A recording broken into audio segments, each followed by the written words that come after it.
우리 찬양대 찬양을 하나님 기뻐 받아주신 줄 믿습니다. 제 마음에 큰 은혜가 되는데 하나님 얼마나 기쁘게 받으셨을까 생각이 됩니다. 오늘은 무슨 시립 합창단이 온 것 같아요. 주님 감사합니다. 우리 새로 오신 지휘자님은 좀 나중에 소개를 하도록 하겠습니다. 여러분, 우리가 누군가를 처음 만나면 우리 자신을 소개하게 되지요. 여러분 누구 처음 만나면 여러분 자신 어떻게 소개하십니까? 우리 뭐 한번 해볼까요? 옆에 분하고? 참 나도 이거 싫어해요. 나도 이거 되게 싫어하는데 가끔은 그냥 어쩔 수 없이 좀 해봐야 될 때가 있는 것 같아. 한번 옆에 분하고 한번 자기를 소개, 뭐 나 다 알지 그러지 마시고 소개 한번 해보시기를 바랍니다. 자, 간단하게 옆에 분하고.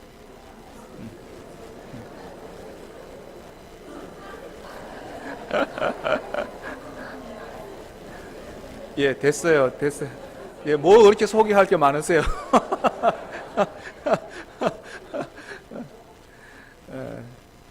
우리가 보통 나 자신을 소개할 때 뭐 이름이라든지 또 나이라든지 직업이라든지 뭐 그렇게 소개를 하지요.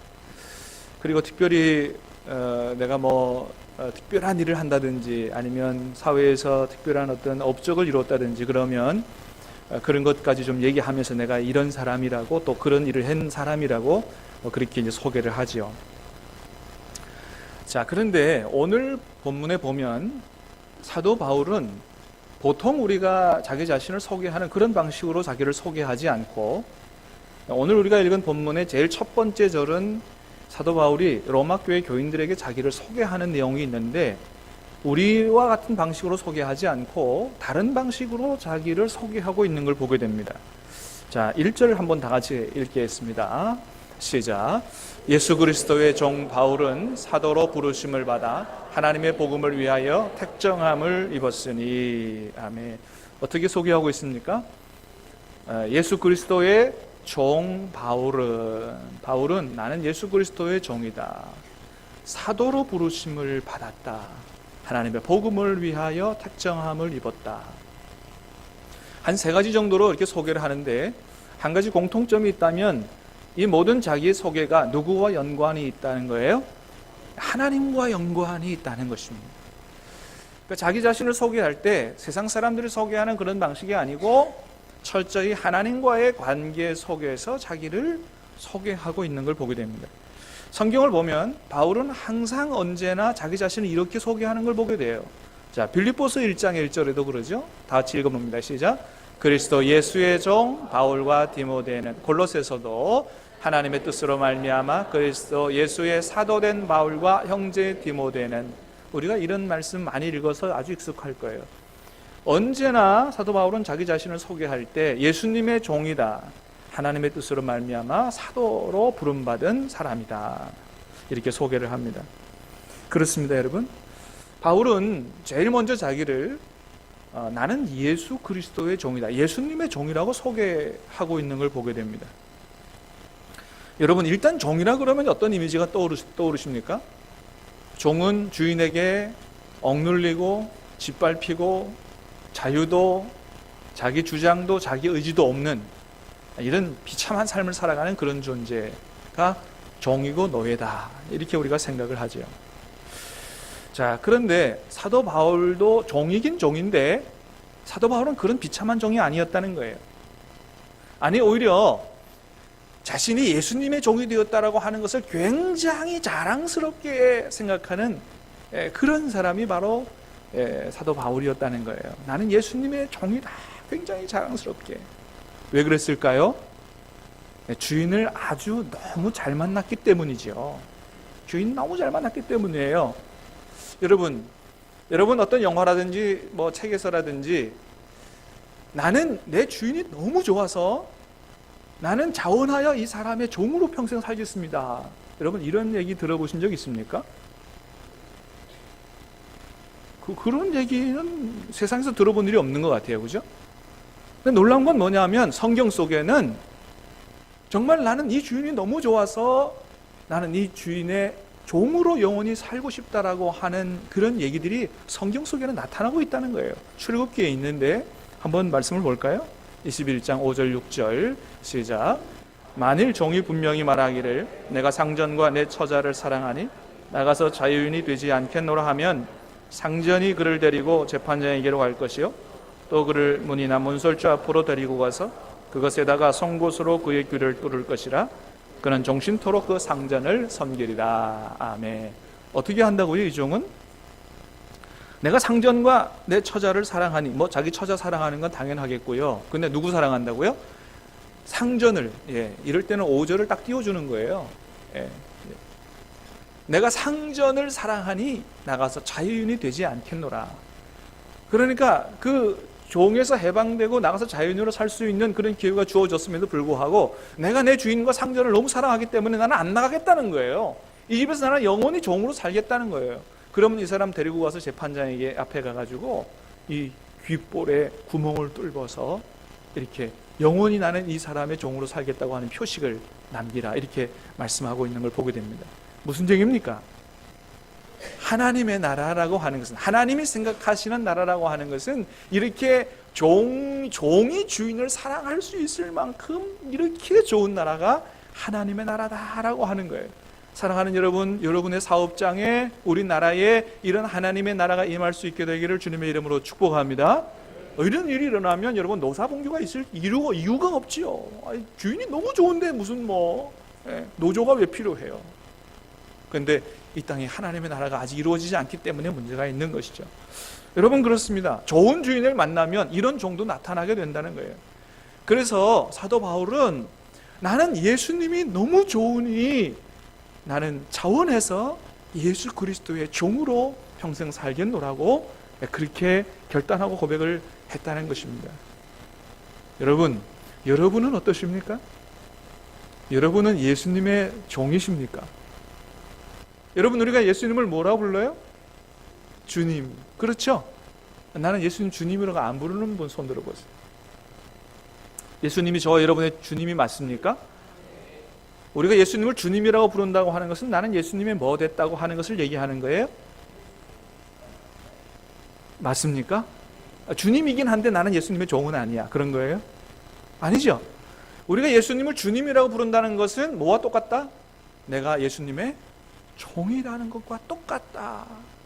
그러니 사랑하는 여러분, 사도 바울이 주인으로 모신 예수님 너무 좋은 분이니 여러분 이 예수님의 좋음을 인정하고 이 예수님의 너무나 좋음을 여러분 알고 기쁨으로 자원함으로 예수님의 종 되시기를 주님의 이름으로 축복합니다. 예수님의 종 되신 것을 자랑스럽게 여기기를 간절히 바랍니다. 여러분 그래요. 종도 종 나름이잖아요. 옛날에도 황제나 왕의 종 된 사람들은 굉장히 자부심을 가지고 아주 프라이드를 가지고 살았다 그래요. 내가 황제의 종이다 말이죠. 종도 종 나름이다. 하물며 온 세상의 창조주 되시고 만왕의 왕 되신 예수 그리스도의 종이겠습니까? 여러분 이 만왕의 왕 되시고 창조주 예수 그리스도의 종 됐다고 하는 것은 영광 중에 영광인 줄로 믿습니다.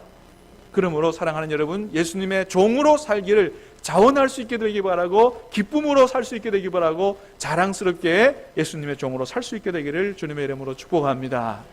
다시 한번 인사하십시다. 옆에 있는 분에게 나는 예수님의 종입니다. 예수님의 종 되신 것을 축하합니다.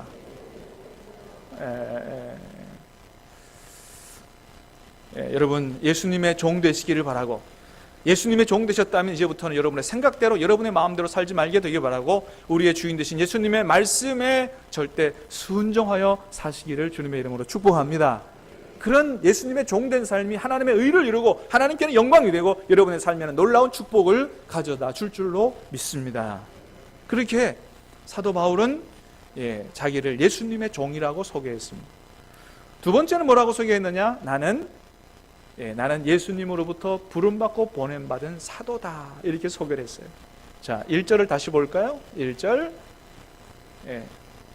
뭐 이상한 게 띄워졌어요? 시작. 예수 그리스도의 종 바울은 사도로 부르심을 받아 하나님의 복음을 위하여 택정함을 입었으니. 자기는 사도다 이렇게 자기를 소개했어요.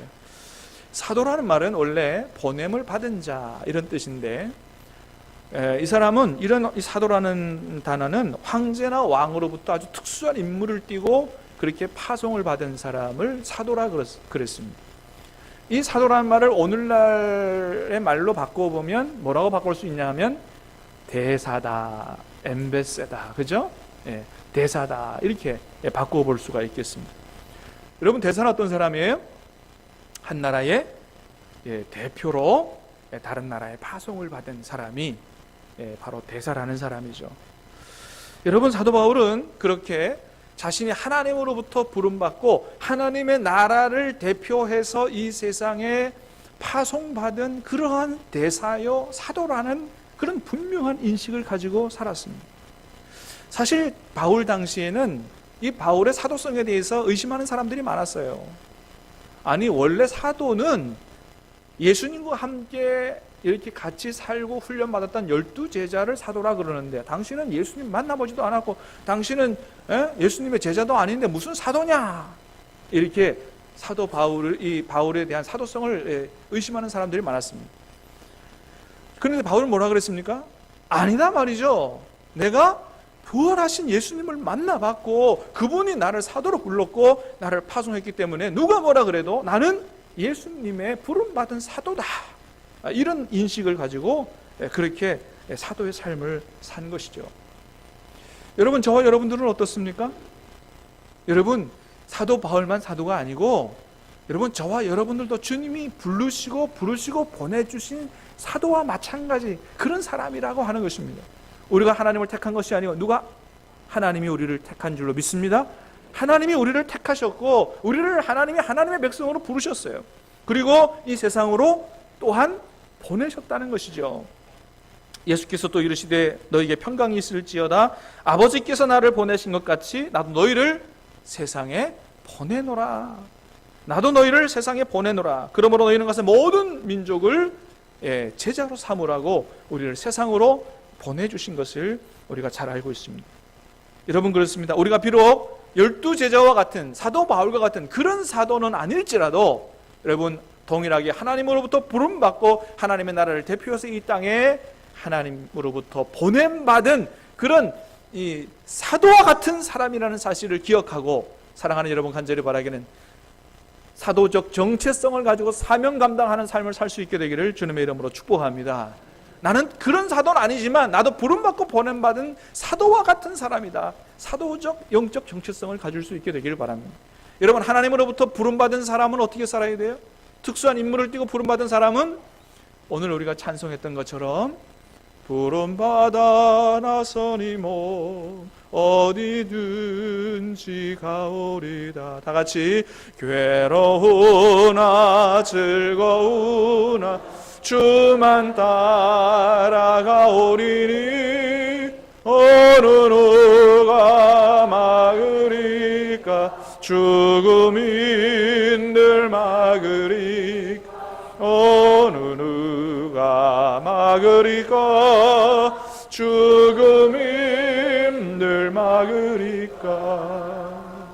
그렇습니다, 여러분. 하나님으로부터 부름받고 보냄받은 사람은 이 찬양을 고백하며 살아야 돼요. 부름받아 나서니 어디든지 가오리. 주님께서 보내는 곳이면 어디든지 가겠다라고 하는 그러한 마음과 결단을 가지고 그렇게 사는 사람이 바로 사도적 정체성을 가진 사람이고, 사도 바울은 바로 이렇게 살았던 사람이지요. 주님이 보내시는 것은 어디든지 목숨을 걸고 갔던 진정한 주님의 사도 바울이었습니다. 여러분, 그러면 바울이 그렇게 하나님으로부터 부름받고 부탁받은 그 임무는 무엇이었을까요? 사도는 어떤 특별한 임무를 부여받은 사람이라고 그랬는데, 사도 바울이 사도로 부름받은 그 임무는 무엇이었을까요? 다름이 아니라 바로 복음이었죠. 그래서 오늘 본문에서 뭐라고 고백합니까? 나는 이 복음을 위하여 하나님께 택함을 받은 사람이다. 무엇을 위하여요? 복음을 위하여. 복음. 이건 단순히 옆에 있는 사람에게 복음을 전하는 것 그 이상이에요. 나는 이 복음을 위하여 내 모든 인생을 다 걸고 이 복음을 위하여 내 인생을 바치겠다. 복음을 확증하고 복음을 설명하고 복음을 설득하고 복음을 전하는 일에 내 모든 인생을 바치겠다.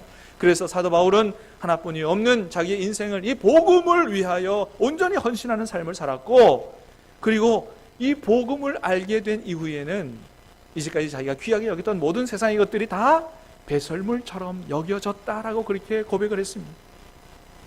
여러분, 사실은 사도 바울도 세상적으로 볼 때 자랑할 것이 아주 많은 사람이었어요. 빌립보서 3장에 보면 소위 말하는, 요즘 말로 말하면 이 스펙, 사도 바울의 스펙이 기록이 되어 있습니다. 사도 바울이 어떤 스펙을 가졌느냐 한번 볼까요? 빌립보서 5장의 말씀을 한번 보겠습니다. 3장의 말씀 시작. 나는 8일 만에 할례를 받고 이스라엘 족속이요 베냐민 지파요 히브리인 중에 히브리인이요 율법으로는 바리새인이요 열심으로는 교회를 박해하고 율법에 이르는 흠이 없는 자라. 그러나 무엇이든지 내게 유익하던 것을 내가 그리스도를 위하여 다 해로 여길 뿐더러 또한 모든 것을 해로 여김은 내 주 그리스도 예수를 아는 지식이 가장 고상하기 때문이라. 그 당시 모든 사람들이 가장 귀하다고 생각했던 이런 스펙들이 사도 바울에게도 많았습니다. 8일 만에 할례를 받고 이스라엘 족속의 베냐민 지파요. 베냐민 지파라고 하는 것은 뭐냐면 왕족이라는 거예요. 사울 왕이 베냐민 지파 사람 아니겠어요? 나는 왕족 출신이다.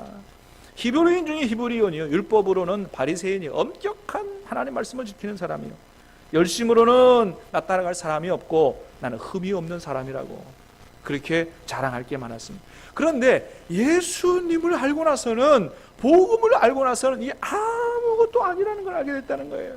이거는 마치 똥 같다. 그렇게 세상의 출세, 명예, 돈, 이것들은 복음의 가치에 비하면 아무것도 아니라는 것을 깨달아 알게 됐다고 하는 것입니다. 여러분, 그러면 사도 바울이 깨달아 알게 된 이 복음이라고 하는 것이 도대체 어떤 것이길래, 복음이라는 것이 어떤 것이길래 모든 것을 다 똥처럼 여기고 이 복음을 위해서 자기의 모든 인생을 걸고 목숨을 바치는 그런 삶을 살았을까요?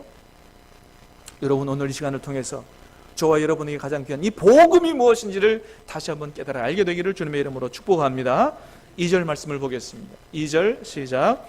이 복음은 하나님이 선지자들을 통하여 그의 아들에 관하여 성경에 미리 약속하신 것이라. 한마디로 말하면 이 복음은 그 아들에 관한 것이라는 거예요.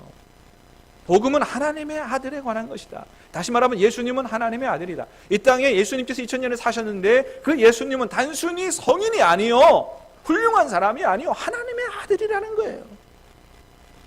여러분, 그러면 다른 사람들이, 그 당시 사람들이 전혀 알지 못했던, 부인했던 이 예수님이 하나님의 아들이라는 사실을 어떻게 알게 됐을까요? 그건 다른 게 아니에요. 그 예수님이 다시 살아나신, 부활하신 예수님이 자기를 찾아와 만나주셨기 때문이에요. 다시 말하면 부활하신 예수님을 만났기 때문에 이분이 바로 그 하나님의 아들이라는 사실을 알게 된 것이죠.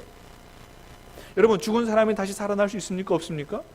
없죠. 아니, 여러분, 죽은 사람이 어떻게 다시 살아나요? 그래요. 모든 사람이 그렇게 생각했어요. 죽은 사람은 살아날 수 없다. 예수라고 하는 사람은 십자가에 반드시, 십자가에 정령 분명히 죽었다는 거죠. 죽은 사람이 어떻게 살아나요? 그런데 이 십자가에 죽었던 예수님이 다시 살아나서 자기를 찾아와서 사울아 사울아 네가 나를 나는 네가 핍박하는 예수라고, 네가 십자가에 죽었지만 다시 살아났다고 얘기하니 이게 도대체 어찌 된 영문이냐는 거예요. 기절초풍할 노릇이죠. 죽었던 예수님이 살아날 수 없는데 살아날 수 없는 사람이 살아났다라고 하는 사실을 경험하고 깨닫는 그 즉시 이분은 옛날에 구약성경, 사도 바울은 구약성경의 전문가였어요. 구약성경에서 미리 예언했던 이 땅에 오시기로 했던 그 메시아요, 그 그리스도요, 그 하나님의 아들이라는 사실을 깨달아 알게 된 것입니다. 그래서 오늘 본문에서 사도 바울은 이렇게 얘기를 해요. 2절에 아까 뭐라 그랬습니까? 그의 아들에 관하여 뭐라고요? 성경에 미리 약속하신 것이라 그랬어요. 여러분, 그래서 예수님은 이 땅에 많은 사람들처럼 그냥 태어난 분이 아니고 이미 수천 년 전서부터 이 땅에 오시기로 예언된 분입니다. 다시 말하면 여러분, 우리가 구세주로 믿는 예수님이 구약 성경에서 오시기로 예언된 분이 아니라면 그분은 메시아가 아니에요. 메시아와 비슷할 수 있고 메시아를 사칭할 수도 있지만 또 메시아를 많이 닮았다고 할 수도 있지만 구약에서 오시기로 예언된 분이 아니라면 그분은 진짜 메시아는 아니라고 하는 거예요.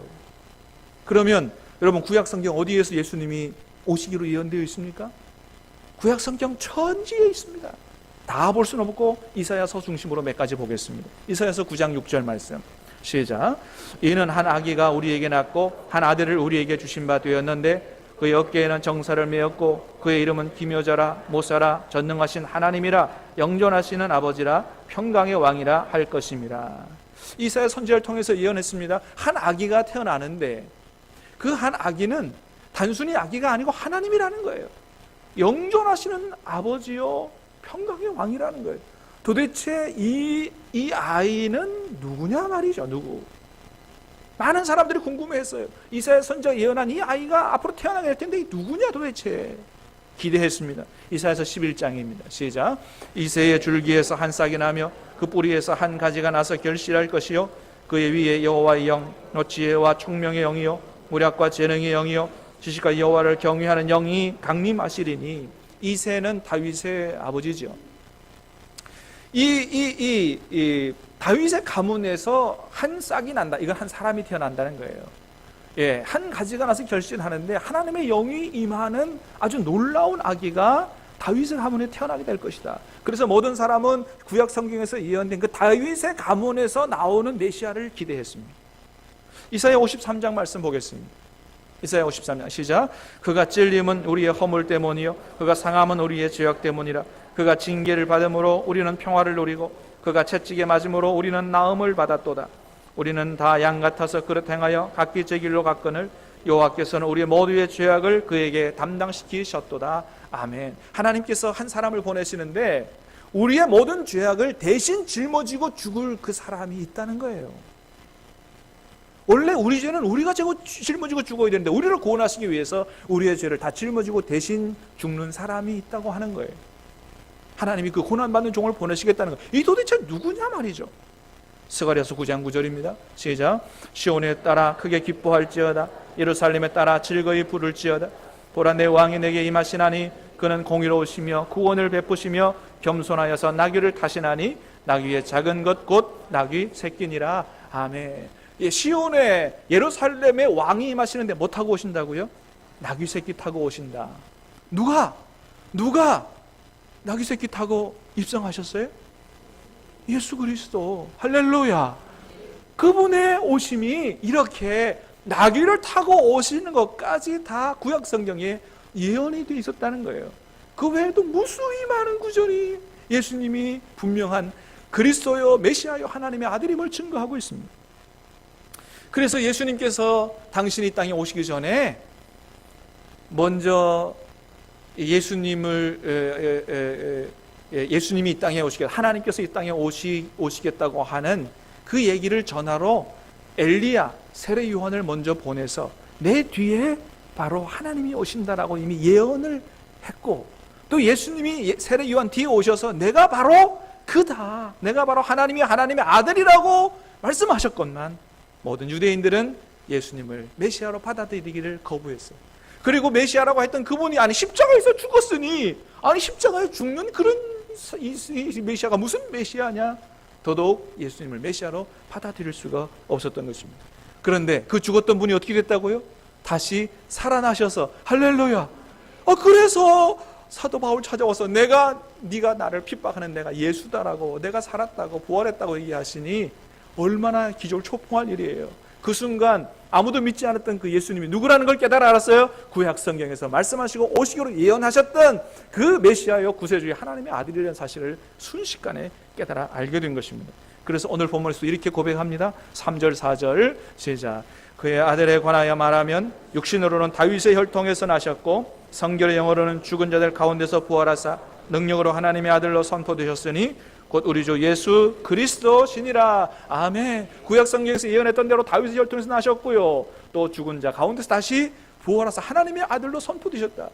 누가 과연 죽은 가운데서 다시 살아나요? 하나님의 아들이시니 다시 살아나는 것이죠. 그래서 바울은 스스로 자원하여 예수님의 종이 되었던 것입니다. 여러분, 그렇습니다. 복음이라는 게 뭐냐? 바로 예수님이요 하나님의 아들이에요. 여러분, 예수님이 복음인 줄로 믿으시길 바랍니다. 자, 그러면 왜 예수님이 복음이냐는 거예요. 여러분, 복음이라는 말은 무슨 뜻이에요? 기쁜 소식이라는 뜻이에요. 그게 복음이에요. 그럼 여러분, 예수님이 왜 우리에게 기쁜 소식이 되는 것입니까? 사도 바울이 이 복음에 자기 모든 인생을 걸었던 것은 뭐냐면, 이 예수님에게서 온 기쁜 소식이 세상에서 가장 기쁜 소식이었기 때문에 자기 모든 인생을 거기에 걸었던 거예요. 그럼 도대체 예수님이 우리에게 얼마나 기쁜 소식이냐? 첫 번째, 예수님은 우리의 모든 죄를 용서하시고 우리를 구원하시기 때문에 우리에게 가장 기쁜 소식이라는 거예요. 뭐라고요? 우리의 죄를 용서하시고 우리를 구원하시기 때문에. 여러분, 모든 사람은 다 구원받아야 될 줄로 믿습니다. 믿으시길 바랍니다. 왜요? 구원받지 않으면 엄청난 하나님의 진노에 처하게 될 것이기 때문에 그렇습니다. 로마서 1장 18절 말씀을 읽겠습니다. 시작. 하나님의 진노가 불의로 진리를 막는 사람들의 모든 경건하지 않음과 불의에 대하여 하늘로부터 나타나나니. 성경은 하나님의 진노하심이 있다고 그랬어요. 여러분, 그래서 우리가 하나님 앞에 우리의 죄를 용서받지 못하면 나중에는 어떻게 되느냐? 하나님의 엄청난 진노에 파멸하고 만다라고 하는 거예요. 여러분, 오늘날 우리 민족에게 가장 큰 기쁜 소식이 있다면 무엇일까요? 그것은 바로 평화 통일일 것입니다. 왜요? 평화적으로 통일되면 더 이상 이 땅에서는 전쟁이 일어나지 않을 것이기 때문에 통일될 수 있게 되기를 바랍니다.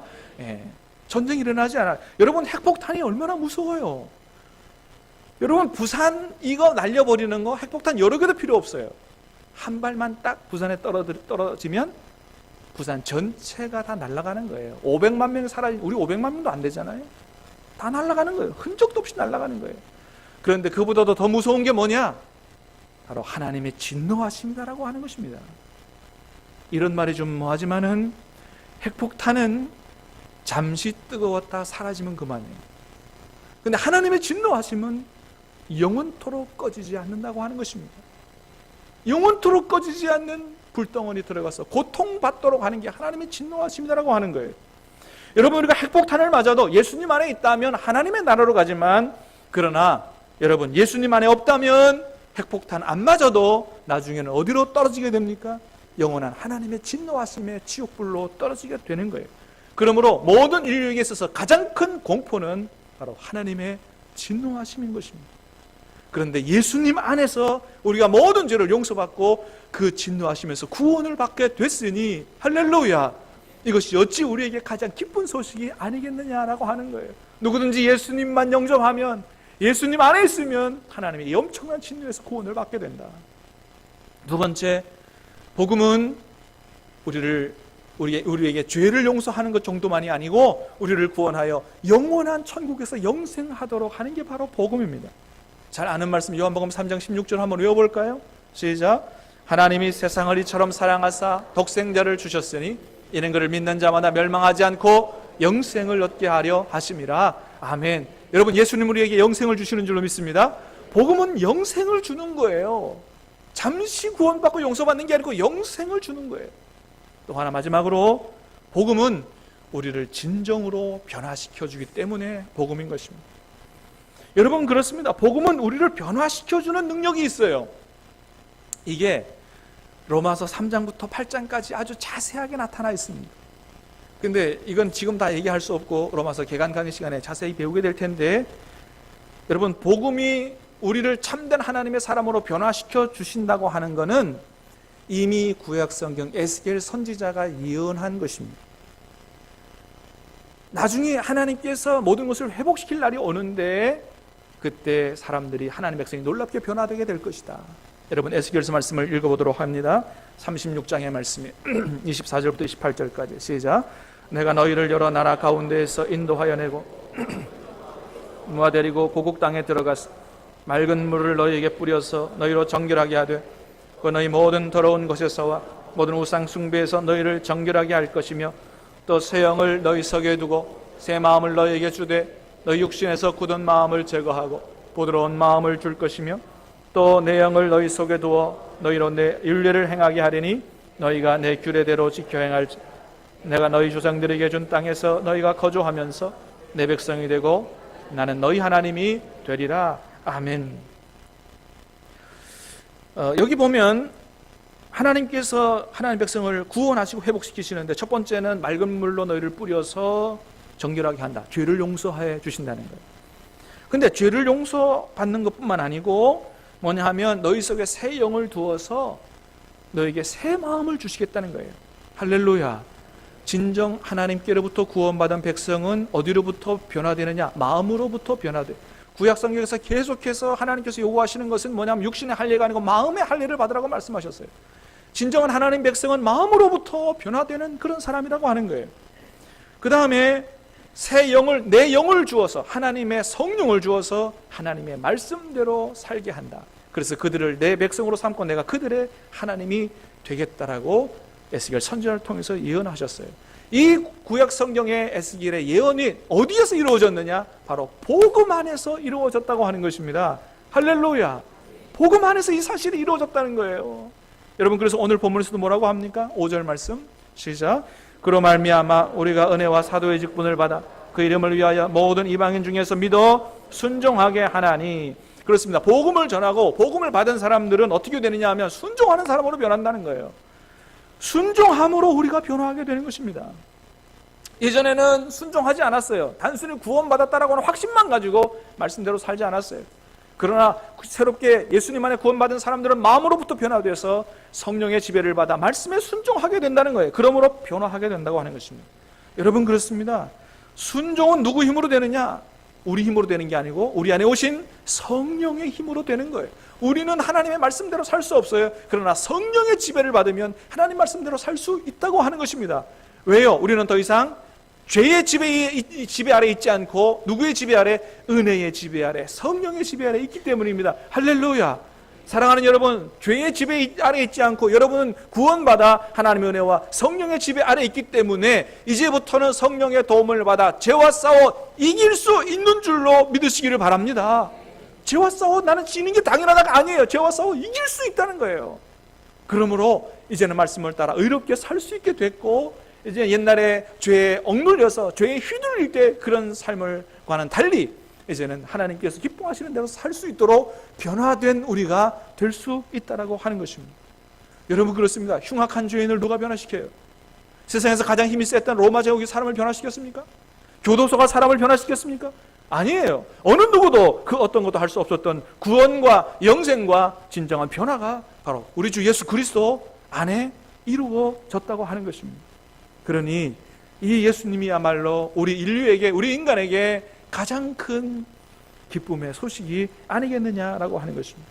그래서 사도 바울은 이 복음의 위대함을 알고 자신을 뭐라고 소개하느냐? 단순히 나는 하나님의 자녀요 성도라, 하나님의 백성이라고 소개하지 않고 뭐예요? 나는 예수님의 종이요, 나는 이 복음을 위하여 택함받고 부름받은 사도다라고 그렇게 소개하고 있는 것입니다. 여러분, 앞으로 여러분은 여러분 자신을 다른 사람에게 어떻게 소개하시기를 원하십니까? 간절히 바라기는 우리도 바울처럼 이렇게 소개할 수 있게 되길 바랍니다. 나는 예수님의 종입니다. 나는 복음을 위해서 부름받은 사도입니다. 그런 사도적 정체성을 가지고 저와 여러분이 정말로 그렇게 살 수 있다면 저와 여러분을 통해서 우리 가족과 이웃과 또한 열방이 주님께로 돌아오는 놀라운 역사가, 사도 바울을 통해서 나타난 놀라운 역사가 우리를 통해서 나타나게 될 줄로 믿습니다. 기도하겠습니다.